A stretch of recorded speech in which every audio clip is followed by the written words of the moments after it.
Good morning to all of you. मैं Kanhaiya Pandey, Saint Thomas college Bhilai.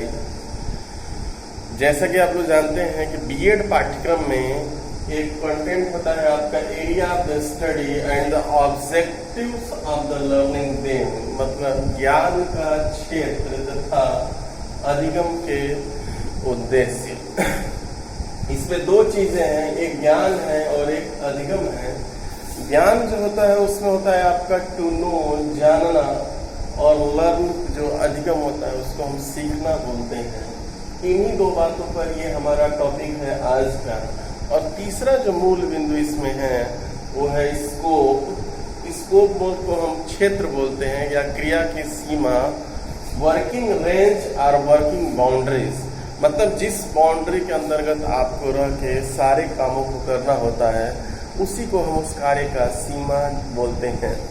जैसा कि आप जानते हैं जो अधिगम होता है वो परिवर्तनशील होता है और व्यवहारिक होता है, मतलब व्यवहारिक परिवर्तन, व्यवहार में परिवर्तन और आचरण में परिवर्तन, इन सब को हम अधिगम मुद्दों में मानते हैं। दूसरी बात क्या है कि शैक्षिक प्रबंध है, नियोजन है, शोधकर्ता है, शिक्षक है, अभिभावक है, इन सारे बिंदुओं से मिलकर हमारा जो ज्ञान और अधिगम का जो क्षेत्र है वो बना होता है।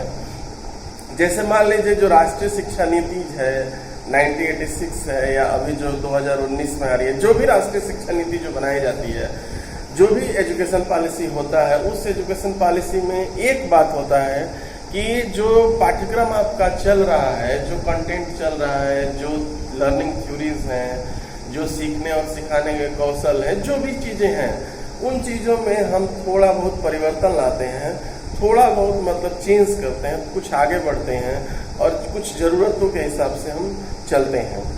तो जिसे 1986 का जो राष्ट्रीय शिक्षा नीति था उसमें बोला गया था the national curriculum system of education will be based on A national curriculum framework.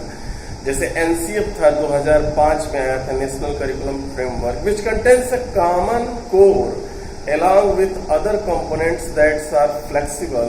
The common core will be include the history of India, freedom movement, the constitutional obligations and content essential the nature of the nationalism.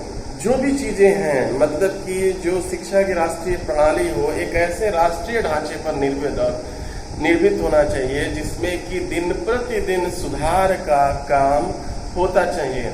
वो एक ऐसा साधन होना चाहिए कि जिसमें गतिशीलता हो, विकास की बातें हो, उसमें समाज हो, सांस्कृतिक विरासत हो, लोकतांत्रिक मुद्दे हो, धर्मनिरपेक्षता हो, लिंगों में समानता हो, वातावरण का हो, संरक्षण हो, सामाजिक बुराइयों पर विजय हो, जैसे महिला शिक्षा हो, प्रौढ़ शिक्षा हो, दहेज हो, जो भी चीजें हैं, छोटे परिवारों का रिवाज हो, वैज्ञानिक स्थिति हो, मन में जो चेतनाएं बैठाई जाती हैं, इन सब को लेकर शैक्षिक कार्यक्रम चलाने की बातें होती हैं। मतलब ये जो सारे हमारे सामाजिक मुद्दे हैं, इसलिए हम बोलते हैं पाठ्यक्रम जो होता है उसमें सबसे फर्स्ट हम नेशन फर्स्ट की बात करते हैं। तो इन सब मुद्दों को हम जब समायोजन एक पाठ्यक्रम में करते हैं तो पाठ्यक्रम चलता है 2 साल, 4 साल, 5 साल, 10 साल, लेकिन उसके बाद उसमें परिवर्तन लाया जाता है। इसलिए एजुकेशन पॉलिसी बनती है और टाइम टू टाइम हम उसको चेंज करते हैं।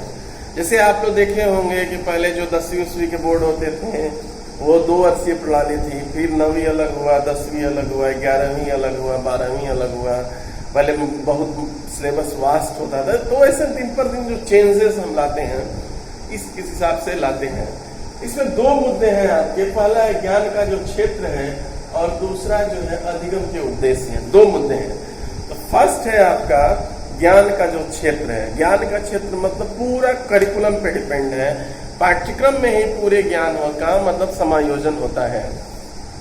तो ज्ञान के क्षेत्र के नियम की बात करेंगे तो बोलते हैं कि जो अच्छा पाठ्यक्रम होता है वो अनुभव की संपूर्णता प्रदान करता है। मतलब कि एक ऐसा पाठ्यक्रम होना चाहिए जिस पाठ्यक्रम में कि केवल कंटेंट नॉलेज या कॉग्निटिव नॉलेज ना हो, बिहेवियर नॉलेज का भी ज्ञान हो। जैसे संज्ञानात्मक विकास के अलावा जब व्यवहारिक विकास जब होगा बच्चे में, तभी जाके वो कुछ चीज़ों को अच्छे से सीख पाएगा।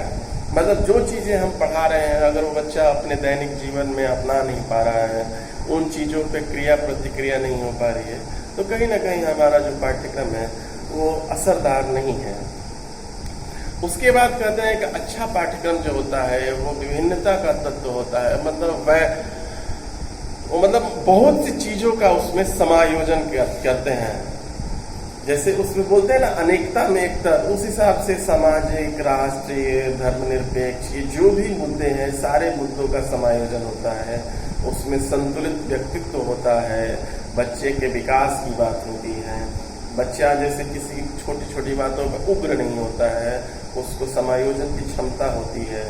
और पाठ्यक्रम जो होता है वो संतुलित व्यक्तित्व का विकास की बात मुख्य भूमिका होती है कि मतलब जो भी चीज़ें आप पढ़ा लीजिए, जो भी कंटेंट ला लीजिए, जो भी थ्योरीज पढ़ाइए, लेकिन जब तक बच्चे के व्यवहार में परिवर्तन नहीं है, उसका आचरण मतलब चरित्र नहीं है, सुंदर है, और वो समायोजन लोगों के साथ नहीं है, तो कहीं ना कहीं पाठ्यक्रम हमारा अपूर्ण होता है। भले आप विद्यालय में वाद विवाद, प्रतियोगिता, कविता पाठ, खेल, शारीरिक व्यायाम, कल्चरल एक्टिविटीज, जो भी चीजें हैं आपके सब चीज पढ़ाइए। एनसीसी, एनएसएस, बहुत सी चीजें होती हैं, वेबिनार, सेमिनार, आजकल बहुत से मुद्दे आ चुके हैं। उसमें देखिए एक और चीज होता है कि बोलते हैं पाठ्यक्रम जो होता है गतिशील होता है। गतिशील में दो तीन चीजें होती हैं, एक संचालक होता है, एक शिक्षक होता है, और एक आपका बच्चा होता है। इन्हीं तीनों पे त्रिकोणीय मतलब चीजों पर पाठ्यक्रम का निर्वहन होता है। संचालक में जैसे बोर्ड है, यूनिवर्सिटी है, उसके अधिकारी हैं, उनके गाइडलाइंस हैं, टीचर जो क्लास में कंटेंट को रिप्रेजेंट करता है, और बच्चे जो कंटेंट को पढ़ते हैं। तो इन सब चीजों पे हमारा जो स्कोप ऑफ द नॉलेज होता है करिकुलम में डिपेंड करता है। तो बच्चे को कि पूरे सत्र में क्या पढ़ाना है, क्या सिखाना है, किन बातों को ध्यान में रखना है, उनके व्यवहार में क्या परिवर्तन है। अभी देख रहे होंगे कि जो नई प्रणाली आ रही है उस प्रणाली में आपका इंटरनल मार्किंग का भी बहुत ज्यादा वैल्यू बढ़ गया है। प्राय 10वीं 12वीं में शायद 20% या 25% इंटरनल मार्किंग स्कीम आ चुकी है। वो इंटरनल मार्किंग बच्चे के बिहेवियर नॉलेज को ही लेके किया गया है, क्योंकि जो पहले जो मतलब इवेल्युएशन सिस्टम था वो क्या था, आपका क्वेश्चन पेपर दिया जाएगा, आंसर लिखिए, और आपके क्वेश्चन और आंसर पे मूल्यांकन होता था, लेकिन आपके बिहेवियर से कोई मतलब नहीं था। जैसे अच्छी अच्छी नौकरियों में इंटरव्यू होता है तो आपका कंटेंट नॉलेज और आपका नॉलेज कितना उससे मतलब नहीं है, आप प्रेजेंट कैसे करते हैं चीजों को, कैसे हैंडल करते हैं, आपका प्रेजेंस ऑफ माइंड क्या है। इन सब चीजों के लिए हम मतलब इन सब के करिकुलम में इंटरनल असेसमेंट की बात की जाती है, इन्हीं सबको डेवलप करने के लिए। उसमें टीचर जो है बच्चों को स्किल सिखाता है, उनको उन सब चीजों के लिए ट्रेंड करता है, वोकेशनल गाइडेंस देता है, उन चीजों के मुद्दों पर बात करने की बातें होती हैं। इस प्रकार से हमारा पाठ्यक्रम का क्षेत्र होता है। दूसरा बिंदु है आपका अधिगम के उद्देश्य है। अधिगम के उद्देश्य है, देखिए इसमें हमने एक काम किया है, 4 वर्गों में बांटा है। पहला जो वर्ग है वो वैदिक काल है, दूसरा जो है बौद्ध काल है, और तीसरा जो है आपका मुगल काल, और चौथा ब्रिटिश काल, और उसके अलावा आधुनिक काल जो ये स्वतंत्रता के पश्चात वाला काल हम जो बोलते हैं उसको। जो वैदिक काल होता था वो उसमें इन चारों कालों में ऑब्जेक्टिव्स होते हैं, मतलब अधिगम का जो उद्देश्य है हर काल में मतलब वर्ष के उपरांत, समय के उपरांत कुछ न कुछ चीजों में परिवर्तन आए हैं। पहले जैसे वैदिक काल में क्या होता था, गुरुकुल पद्धतियां होती थी, नैतिक शिक्षा का मतलब बहुत मतलब ज्यादा मतलब उसकी मांग होती थी, पवित्रता होती थी, धार्मिक विकास होता था, व्यक्तित्व का विकास होता था, आचरण का विकास होता था, सामाजिक कुशलता होती थी, लोगों से बातचीत करने की, तालमेल की, संस्कृति का संरक्षण होता था। गुरुकुल पद्धति में बच्चे जाते थे, मतलब सामाजिक मतलब जो गांव है, समाज है, वहां से भिक्षा मांगते थे, अपने शिक्षा की जो भी जरूरतें हैं उसको स्वयं पूरा करते थे। वो अपने गार्जियन पे या अपने गुरुजन पे मतलब आश्रित नहीं होते थे। उनको थोड़ा सा कुछ ऐसी चीजें सिखाई जाती थी कि वो अपना मतलब जो जिम्मेदारियां हैं उसको स्वयं समझें और पूरा करने का प्रयास करें। गुरु जी का काम केवल शिक्षा देना होता था, वैदिक मंत्रों का उच्चारण होता था, साहित्य व्याकरण का बहुत ज्ञान होता था, परा व अपरा विद्या का भी ध्यान होता था, और औषधि शास्त्र का ज्ञान होता था। मतलब जो पहले वैद्य बोला करते थे और औषधियों का विकास होता था, आयुर्वेदिक बातें होती थी, संस्कृति का संरक्षण हुआ करता था, एक नियम होता था समाज का, उस नियम की अवहेलना कोई नहीं करता था। इसके अलावा सामाजिक विकास की बातें होती थी, मतलब कि गुरु का जो स्थान होता था वो भगवान से भी ज्यादा होता था। इस प्रकार का वैदिक कालीन जो उद्देश्य थे शिक्षा में वो थे। दूसरा जो काल आया उसके बाद बौद्ध काल आया। बौद्ध काल में क्या हुआ, बौद्ध काल में चरित्र निर्माण को और व्यक्तित्व निर्माण को ज्यादा जोर दिया गया। बौद्ध धर्म का थोड़ा जो दर्शन था उसको आगे बढ़ाया गया। आयुर्वेद, कला, शिल्प कला और मतलब तीर चलाना, रथों को दौड़ाना शारीरिक विकास में था। कुश्ती थी, मुक्केबाजी थी, भूमि का जोतना था, खेती था, किसानी था, ये सब मतलब बौद्धकालीन जो मतलब शिक्षा थी उसमें इन चीजों को सिखाने का उद्देश्य रखा जाता था कि हर बच्चे को इन सारी चीजों का आना मतलब जरूरत मतलब महसूस की जाती थी कि बच्चों को ये सब आनी चाहिए। तीसरा जो पीरियड आया मुस्लिम कालीन शिक्षा थी, मुगल काल जिसको हम बोलते हैं। उसमें इस्लाम धर्म का प्रचार, मुस्लिम संस्कृति का प्रचार, चरित्र का निर्माण, सांसारिक ऐश्वर्य की प्राप्ति थी, कुरान की आयतें थी, मकतब था, मदरसा था, अरबी फारसी भाषाओं का ज्ञान था, व्याकरण का मतलब कीमत हुआ करती थी, संगीत का था, व्यावसायिक चिकित्सा का था और व्यवसाय का था, सैनिक शिक्षा भी दिया जाने लगा था। उस समय युद्ध जो होते थे वो शुरू हो चुके थे। तो जो मुगल काल था वो कहीं ना कहीं एक इस्लाम धर्म को लेके मतलब बहुत ज्यादा मतलब उससे प्रेरित था और उस शिक्षा को मतलब अपनाने को प्रयास किया जाता था। उस सबके बच्चों का मतलब हित और हित की बातें होती थी। इसके बाद जो आया, जो हमारा ब्रिटिश काल आया, ब्रिटिश काल में जो वास्तव में शिक्षा को जो मापदंड जो थे, आज जो दौर चल रहा है उसमें कुछ प्रगति बहुत तेज हुई। स्वतंत्रता प्राप्ति के पश्चात हो या 1940 का जो समय था उस समय बहुत से चेंजेज आए। 1952 हो, जो मतलब हमारे पहले देश के शिक्षा मंत्री थे या जो उपराष्ट्रपति थे, उन लोगों का जो काम था उनके काम से मतलब बहुत सी चीजों को मतलब चेंजेस लाया गया। जैसे उसमें देखिए बालकों के लक्ष्यों का, उद्देश्यों का निर्धारण किया गया।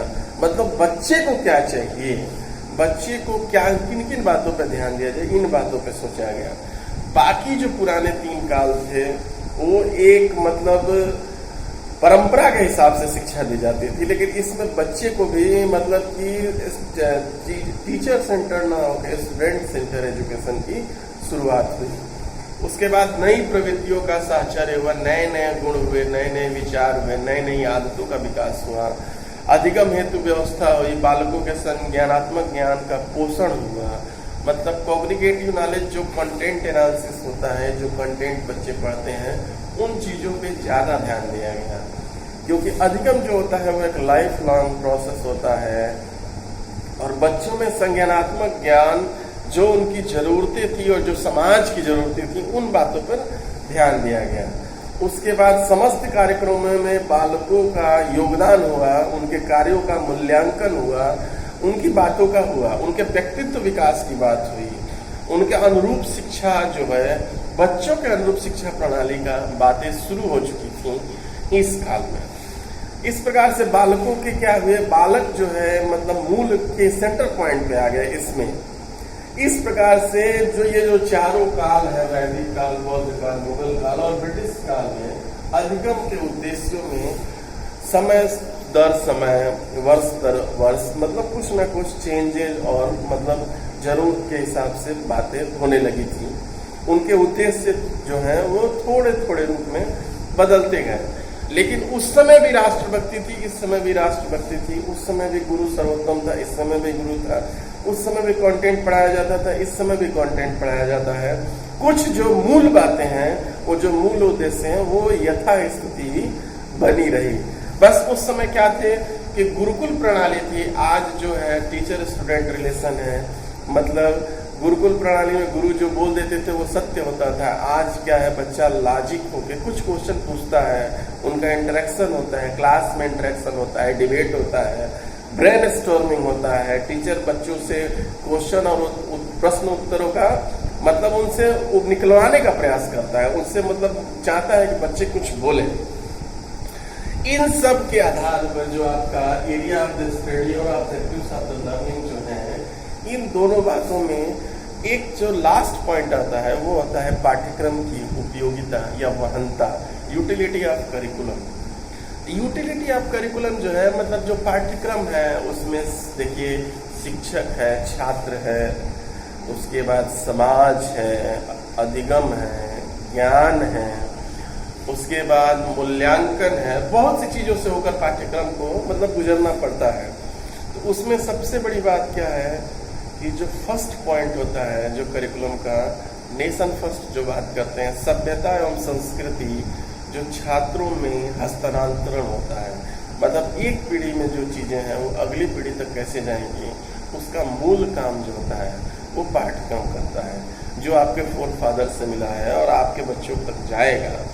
उसके बाद बालकों में नैतिक विकास, चारित्रिक विकास, मानसिक विकास, जो उनकी शक्तियां हैं, शोध की व्यवस्था है, संसाधन है, रिसर्च के बारे में उनके नए नए जो आयाम आ रहे हैं, बालकों को एबिलिटी है, एप्टीट्यूड है, क्षमता है, योग्यता है, रुचि है, इन सब चीज़ों का विकास।